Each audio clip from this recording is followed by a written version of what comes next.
Okay, so here's a walk around of the truck that I normally drive day in and day out here. This is a International 4300. Hold on one sec. Alright, turn those lights off so I don't kill. Here a little better. So this is a 2002 International 4300. It's got a few upgrades on it. The air horn on top of the cab is not original, that was added. All the cab marker lights have been upgraded to LED diodes. And the mirrors don't come normally with lights, and they've been upgraded with lights. Pretty much everything on this truck is LED. So I'll take a walk around here. It's a short cab, or standard cab, International 4300 chassis, DT 466 engine. The back end or the body on this is a Miller Industries Chevron Series 512, and that is what they call a light medium duty truck. It's the you know, the smallest medium duty capable truck that they make, because everything below this is light duty. It comes equipped with a 48-inch wide complete pass-through tunnel box in the middle, which gives me a full-length wheelbase. We have a boom here that is capable of, let's see here, the recovery rating on this boom, its capability is 24,000 pounds, 12,000 pounds off each winch. 7/16 steel cable. It's naturally snatch blocked. You get about 12,000 pounds. The winches are rated for 12. The boom is rated for 24. The wheel lift, or the stinger, as most of us like to call these things, or underlift, the more technical term, is rated for 8,000 pounds, fully retracted, with forks. The setup on here right now is wheel grids, so the max capacity on the wheel grid is 6,000 pounds, retracted or extended. Extended with forks is 6,000 pounds. So pretty much extended with anything, 6,000. Light upgrade package, 2 LED all the way around. It's not a high mount chassis model. It is a standard mount chassis with 19.5-inch tires, or 19.5-inch rims and tires. A lot of the lighting on here is custom add-on. And then of course for additional storage, there's a silver tunnel, or silver box on top. Carry 2 gas cans. These are dollies, and the wheels are down here. There's one set on each side. That's for basically turning this truck into a flatbed. Those are the L-arms sitting right there, 2 gas cans. This little invention here is called the pan pillow. It's probably the most expensive thing I ever bought. And this is for protecting oil pans on cars when they're on the lift, so that the oil pan doesn't hit the lift and get damaged. Up here I have 4 6-gallon steel cans. Each one is full of oil dry absorbent. We'll get to the lighting next. And on this side of the truck is 2 10-gallon cans here. One I use for recycling, cans, bottles, things like that, and the other one is for trash. I could turn that one for trash if I have a lot that I have to deal with. I've got about 11 traffic cones here. I just used 4 the other day, so I didn't get around to putting them back. Kind of in a rush, so usually these get tied off like this. Well, if I stretch it appropriately, they get tied down. Okay, so let's see here. Let's go through the boxes. I'm going to start with flip downs. So this side I keep chains and straps, and these are donut rings. These are actually for the sling that's on the back. So if I use this, and this is what they call a truck bar, truck sling. This is designed for actual trucks, not cars, but if you're careful enough and car's got a decent enough front bumper, you might be able to get away with it. If the car's smashed, it doesn't matter, you can use that. That comes in handy, especially if it's a 4x4 item. as long as you can get the front wheels off the ground, they can spin too at the same time, or an all-wheel drive. And the cable's hooked to that. But these donut rings are basically, they go on there to protect whatever that's going up against. I've got my 2 straps. One's my wheel lift strap, and one is my dolly strap. A couple of bungee cords I use for miscellaneous tie down. Every tow truck is required to have 2 of these J chains, and they have a grab hook and a T hook on the other end. That is a 20-foot V chain, V meaning 2 10-foot legs with grab hooks and a master hook in the middle. I've got a sledgehammer, and then of course for capacity rating and multiple things, I've got about 4 8 where are these? 4 these are God, I can't remember. I think these are 4-ton snatch blocks. Pull Johnson one out and see. I don't remember. Having a brain fart right now. If I remember correctly, yeah, these are 4-ton snatch blocks. So snatch blocks rated for 8,000 pounds. But I've got about 4 of those so that I can play around if I need to do rigging or anything like that. Bolt cutters, a couple of pry bars. In this box is my trailer hitch balls set. It's convertible, 3 different sizes. And these red tubes, there's one on top and there's one on the bottom here. There's 3 flares in each one of those. There's a light to light up that compartment, which is actually kind of working right now. This little strap is for tying down steering wheels on vehicles when the steer wheels are trailing. Hooks to the seat and then hooks to the wheel. You can yank on this to tie it down. It works okay. Little mini, what we call motorcycle straps or ratchet straps. You know, ATV straps, stuff you can buy at Home Depot. Those tend to work real well. Of course, wheel dolly's right there. This light's about to go dead. Let me grab another light. Right outside the cab here. Okay, don't mind the mess. My tunnel box is kind of messy. I've been working. Right there I keep my lockout tools. This is a basic Craftsman socket set. We'll mix everything there so that I've got some tools to get the job done. Drop drive shafts, change batteries out, whatever. Let's see here. Right here I've got my safety triangles, which are required by law in any commercial vehicle. 5-pound dry chem fire extinguisher, battery cable cutters for emergency response. Sometimes they roll up on wrecks and you have to cut the battery cables to make the car safe so it doesn't catch fire. I've got a hatchet / hammer right there. Back end you can use as a hammer. See this box? This is my mess right here. So I've got this bag here, which is just tools and stuff like that. We do a lot of battery service things, so this is my general battery service kit. Jumper cables. I usually have some other cutters right here. Tape, gray tape, always handy for everything. Caution tape. Behind the caution tape I got a bunch of shackles, stuff like that. I've got a pull bar here. I actually make this for 5th wheel, but this comes in handy for reach pull and all kinds of stuff. It's lit up all the way in. I've got some little squeeze clamps there. Hook onto things so I can run extension cables for lighting and things like that. Alright, so that's that side. On the back here I have a custom set of drag lights. You know what, we'll come back to that because I'm going to do lighting next. Safety chains, which are required in every tow truck. There's a backup camera there. Be able to see at least what that's going under. You can see it's low enough. Inside here I keep 2 small J-hook chains with about 1 foot of chain on each one. And this is what I use for what we call junk hooking. Quick hooking or whatever.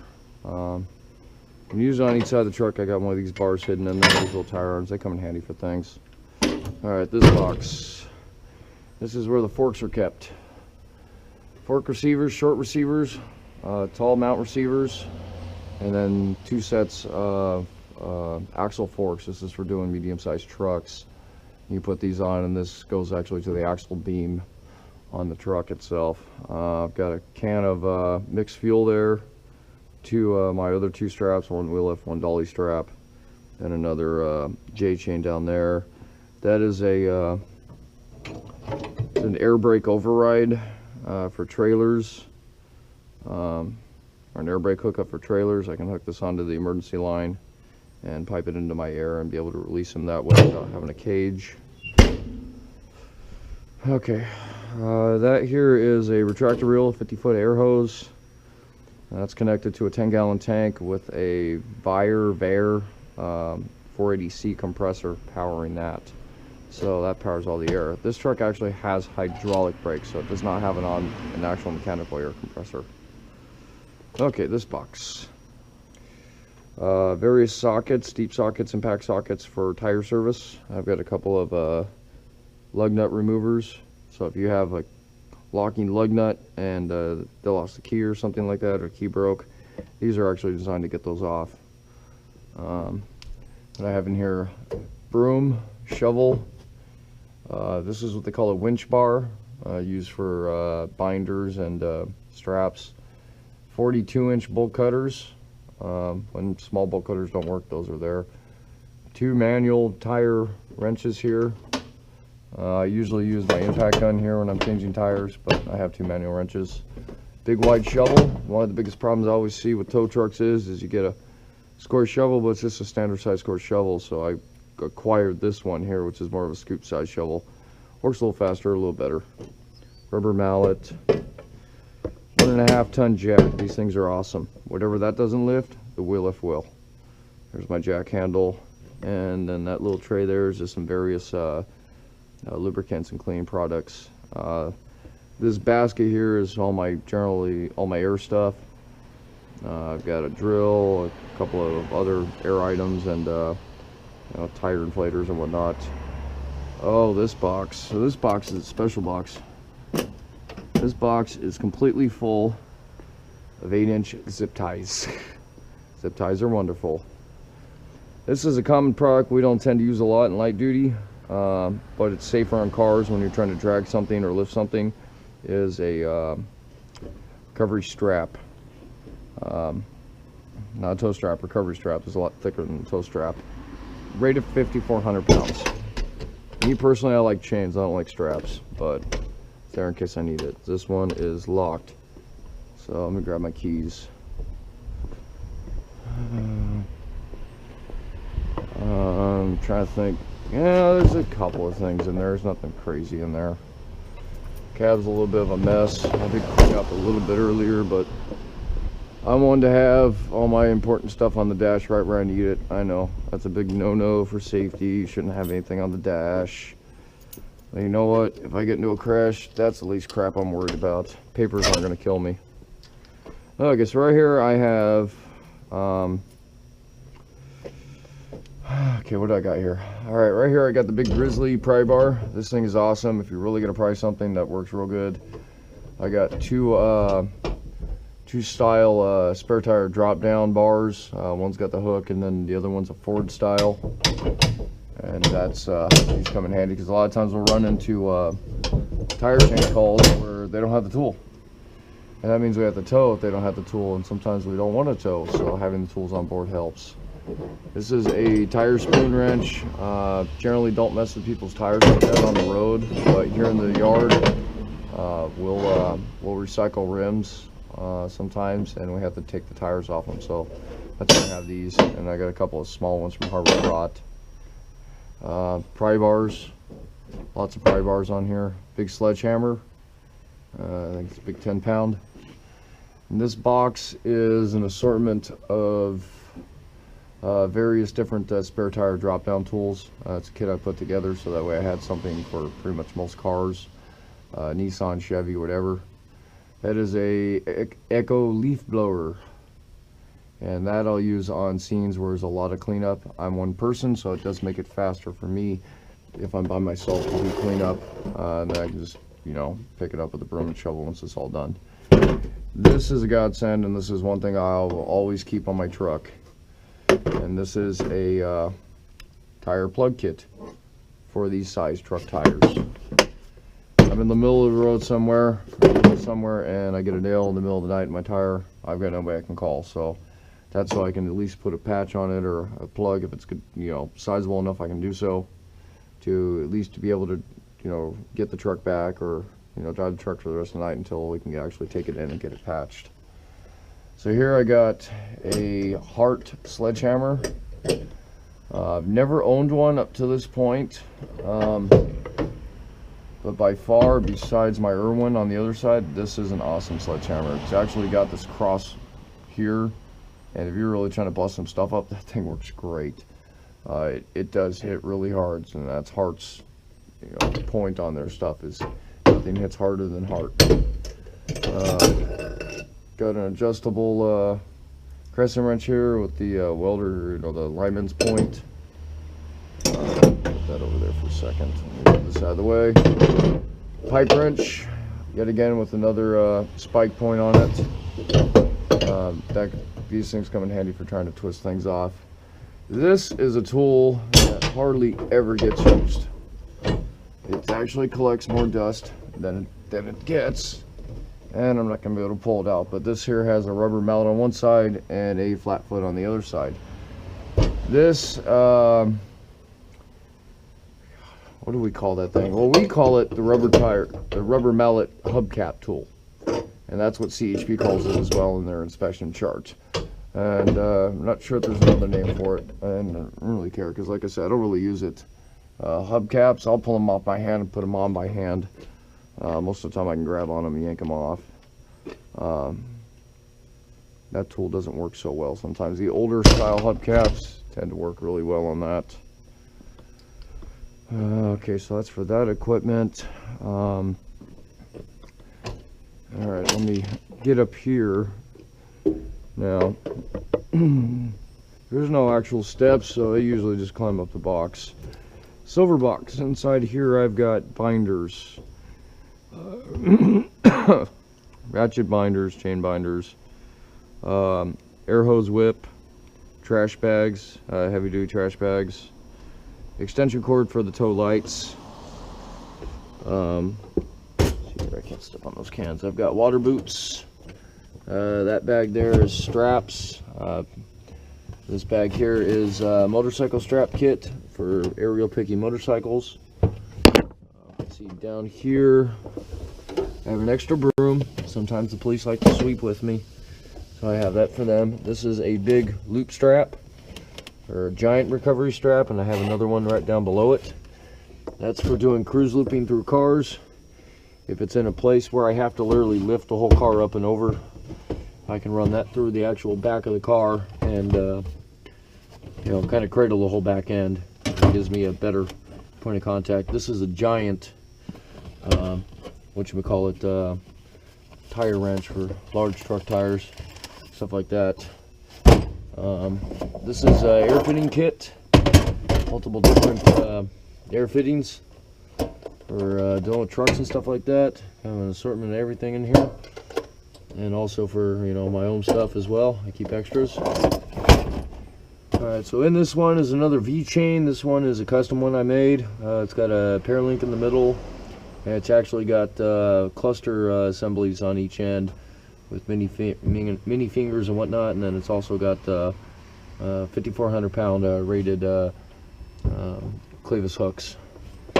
And I'm not going to open these boxes, but basically one of them is an extra set of tow lights, because I have a failure on the ones I have and I'm on the road. I have a backup set. The other box carries 2 new straps for the wheel lift and 2 new straps for the dollies. Always keep it fresh set just in case. And then some rags and gas can stuff, spout and whatnot, little stuff like that. There's a big roll of pig mat, which is an absorbent material. Don't tend to use that much, but it is there. Sometimes I don't want to bring out the speedy dry, and so I'll use that stuff. And I have one extra wiper blade there, which I remember I'm probably going to use.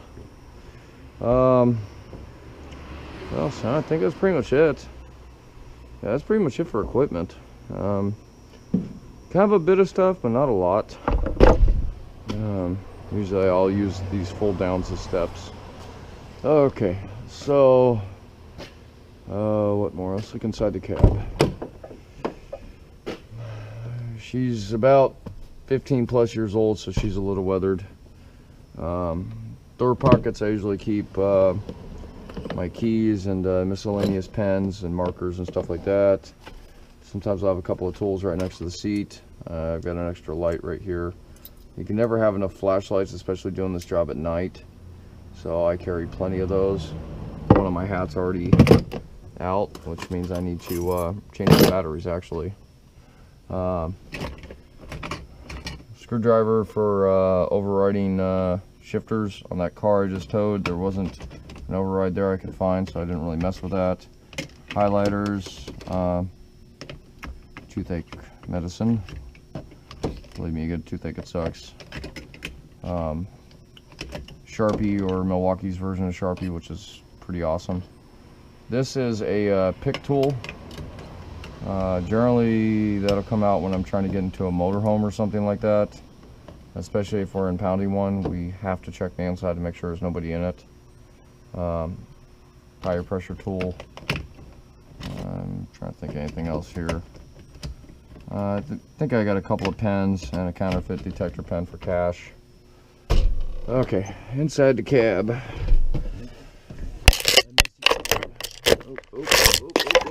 I got hooked. Okay, on my dash is various papers and things like that. Kind of my organization is just to keep all that stuff there. And usually I'll put my clipboard on top of it. And that just keeps everything in place, and that keeps everything right where I want. Because you put stuff on the seat in this truck, one of the horrible things about that is as you're driving, the vibrations and bouncing sends everything to the floor. So the next place is you go right to the dash. Another flashlight here. A box of crackers I need to get rid of. My other GoPro camera. Garage door opener, which I don't really use. Generally I'll keep some stationary stuff in the overhead. On this overhead, my vest, and I've got a pen kit that goes in there.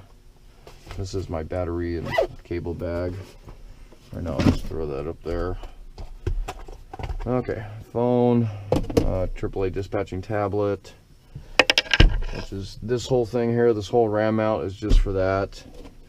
The AAA tablet goes in there. We get all of our AAA calls on this. I'm not going to turn it on and show you because there's a lot of personal information that I can't put up there. Pertaining to calls. Well, I can do this. That's about it. Because everything else is call related, which is private, and we're not allowed to put that stuff on. We're not allowed to publicize that stuff. So, alright. That's my GoPro charger. This little black box here is my GoPro kit. Cables, chargers, cases, lenses, etc., batteries. Blue bag is my cooler. Keeps my drinks cold. Under the seat, I have additional stuff. And this whole seat flips up. Map books, truck dock books. I keep my CVSA inspection reports in that binder there. I keep my motor carrier permits and everything else in there. So that way I always have a copy on hand. I've got a couple of tow manuals and the Bible from Granger. Extra change of uniform there in case I'm out on a call and I get pretty nasty. I've got an OB2 scanner. Cleaning wipes, can never have enough of those. Gloves, lots of gloves. In fact, I've got multiple sets of gloves in here. So that's that. And then this here is all miscellaneous stuff. I've got number and letter stickers, staples. These are key identifying tags, impounds and stuff like that. Air fresheners, miscellaneous stuff here. Usually keep a little bit of change in there. Same thing here, miscellaneous stuff. Quick stool is a good thing to have. Papers, stuff like that. Batteries, more pens. I've got safety glasses here. Cable holders there. Big stapler there, or heavy duty stapler. Some rags and some miscellaneous cleaning stuff in there. That's pretty much the under seat. This is actually a box, so it's kind of cool. I get a lot of storage out of that. GoPro mount here. Behind the seat, this whole seat actually flips forward. I've got a stop and slow sign, and then I've also got my blanket for when I decide to take a nap. cleaner here to clean up. Streamlight flashlight, streamlight flashlight holder. This truck is a manual. It is a what they call a neat and mid-range transmission. So instead of it being a 10-speed or anything like that, this is actually a 7-speed if you count reverse. So that's not too bad. Let's see here. Up on top, I have our shop two-way radio scanner for picking up CHP and stuff like that. Dome lights, map lights. AM/FM radio with inbound DVD player. This whole thing actually flips out. This is the AC controls.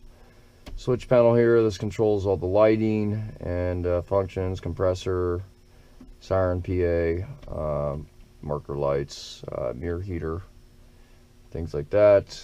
Same thing over here. This is the lighting switch panel. Controls work lighting and strobe lighting. This deal here is the siren PA amplifier. Generally don't roll siren at all.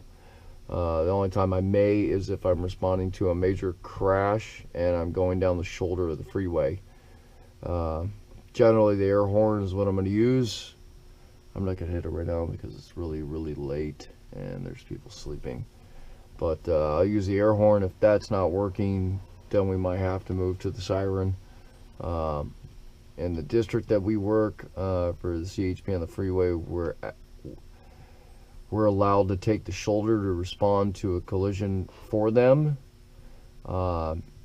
and we don't have to ask for permission. In other areas, tow trucks are allowed to use the shoulder, but they usually have to obtain permission from CHP first.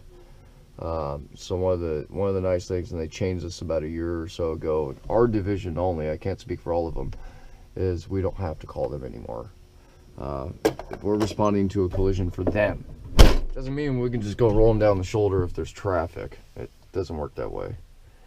And in our beat, in California, it is illegal to use a siren unless you are an emergency vehicle. Technically, we are emergency vehicles, but we're not considered in the same category as fire department, police, ambulance. So we're not necessarily allowed to use it. This is mainly here for a horn and PA. In our division, they don't necessarily frown upon it if we're responding to a call for them and we're using the shoulder. Doesn't mean I can use it to go blowing red lights. That's a big no-no. Traffic safety is a must. First and foremost, we must get there safely and in one piece without causing another crash. So it's a very thin discretion line on this, which is why I generally don't use it. I think that's pretty much covers all the switches and stuff like that. This one here is an air shift PTO. It's actually hooked in with that onboard air system. There used to be a cable pull in this truck, and it upgraded to an air shift. Same thing with the air seat that I'm sitting on. I'm trying to think anything else here. No, I think that pretty well covers it. Not much more on this truck. So everything at this point is just lighting, and I'll go over that right now. All these switches control lighting, and we'll start with the actual flashing lights, and I'm going to separate off to the work lights. First things first, these lights here, there's one on each side. They're a multi-function. They're a flasher, a work light, and a ground illumination type light. And so that's what this is. This is ground illumination. So it's set to light up the steps on both sides when you open the doors. Okay. So now we'll go with let's go with flashing lights. Key has to be on for this part to work. So that's what that is. And I'll turn these on, and I'm gonna go walk around the truck so you can see what they all do. Let me slide off. Okay, so we turn on the hazards because some of these lights are hazards only. This is gonna be a long video, huh? Okay, so there's the side imprint of the truck. All the body marker lights flash in an alternating pattern. The one in the middle of the box there is a turn signal light. Remember I said the 3-in-1s.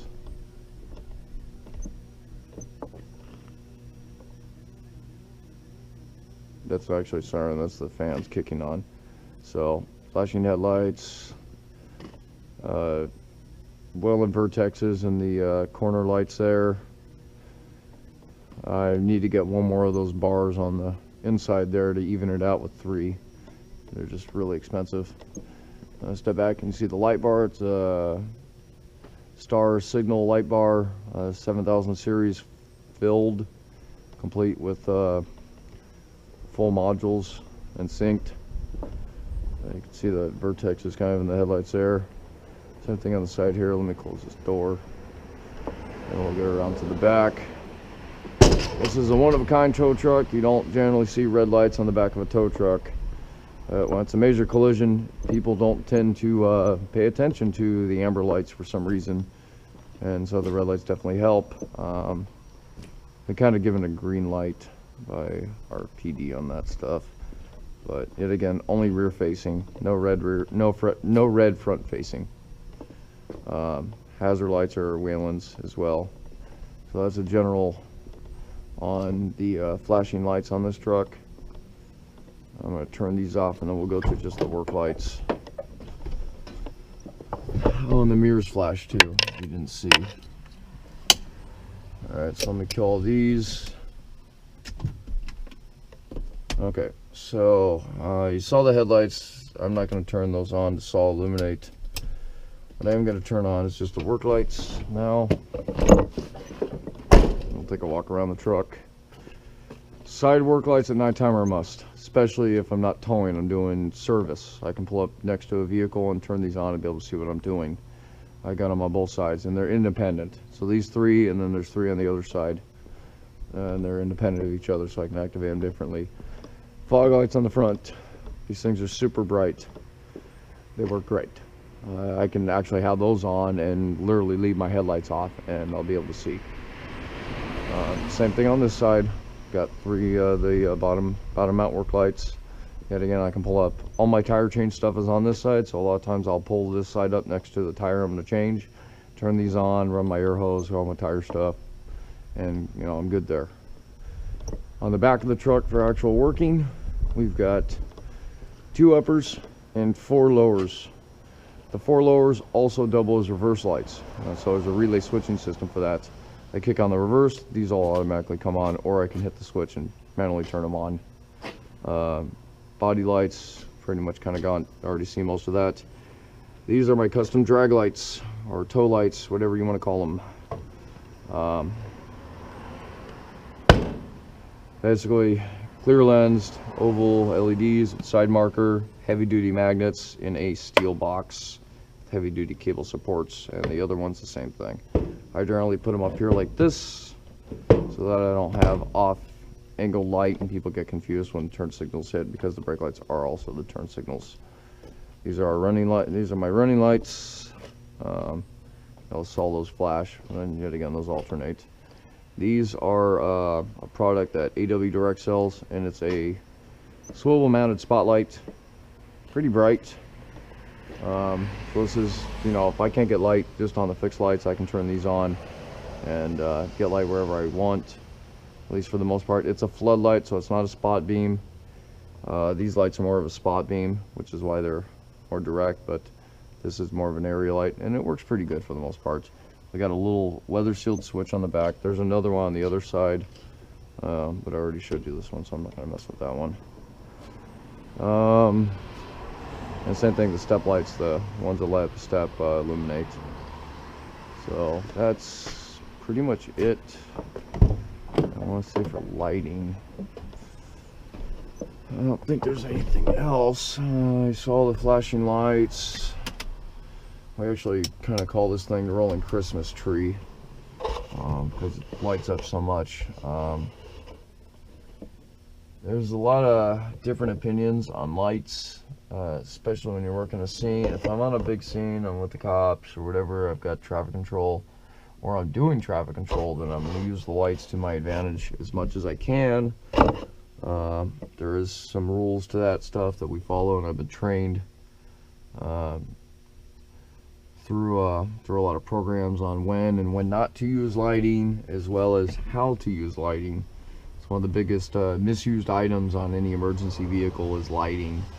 Overdoing it is not always a great thing. So the ability to control what I have and use the appropriate lighting for the scene is necessary. Tow trucks are generally built with mainly rear facing lighting. That's why they put the light bar on top more to the rear. When that's on, you generally are not going to see much of it forward. That's the biggest flaw. In a wheel lift or in a wrecker, there's a lot of times I'm going to go oncoming or I'm going to face a different direction, or yet again, if I'm responding and have to take the shoulder, that's where you need the front warning power.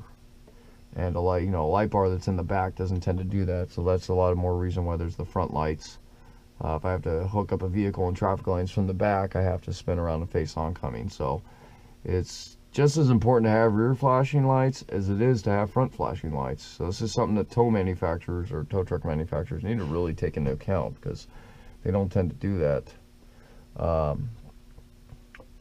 Everything on here is controlled sectional, which means I can completely, other than my actual truck lights, the running lights and headlights, the actual emergency lighting is sectional. I can cut the back or I can cut the front and the sides as well. So everything's independent. This is why there's so many switches here, is to be able to control things separately. So if I don't need certain lights on, I don't turn them on. I can leave them off and just turn on the ones I need to have on. Front and corners, that's the side and the fronts. If I don't need those on, I'll leave them off. Rear only. Well, I've got bottoms and uppers, and the whole light bar is what they call the freeway style bar, where you can light up the whole back or the whole front half of it, split into halves. So, if I'm on the freeway and if I'm on the freeway and I'm on a scene and I don't necessarily need, a lot of lighting, then just the back is fine. We don't want to light up the front if there's no need for it, because it just distracts traffic going down the other side and impedes traffic. And then the same thing, I have the ability to just turn on the front of the light bar only, yet again, if I'm facing oncoming traffic and I need to warn, but I don't need to warn behind me at that point. So most of the lighting is going to be able to control separately. Yeah, I don't know what else. I don't think I turned on, I did have on the windshield lights. Yeah, these are Welland slim lighters. And my plan was to put 3 of them in here, but because of the cost of these things, I'm kind of done them one at a time. I bought the middle one originally full price, and that was the original model that they came out with, and then they came out with the tier model, which is this one that has less lights but bigger lights. So I'm looking to get one more of these tier models and put it on the right side, and that'll even it off. Other than that, yeah, I pretty well think that's it. Most everything I've upgraded on the truck to LED. Actually, everything's upgraded to LED. I don't have any, I think about it, I don't have any incandescent lights on this thing. The turn signal lights are LED, the headlights are LED. I thought about HID, but it's hard to make HID work with a headlight flasher. So when they came out with LED, that was pretty good, because otherwise I'd just run the regular lights, the regular halogen incandescent lights in there. So yeah, that's it. This is my 2002 Chevron, 2002 International 4300 with the Chevron 512 back end. Please comment, like, and subscribe, and thanks for watching. If you have any questions, put them in the comments, and I'll try to answer them. Any questions about the truck or whatnot, I'll definitely try to answer as best I can. Alright, well, thanks for watching.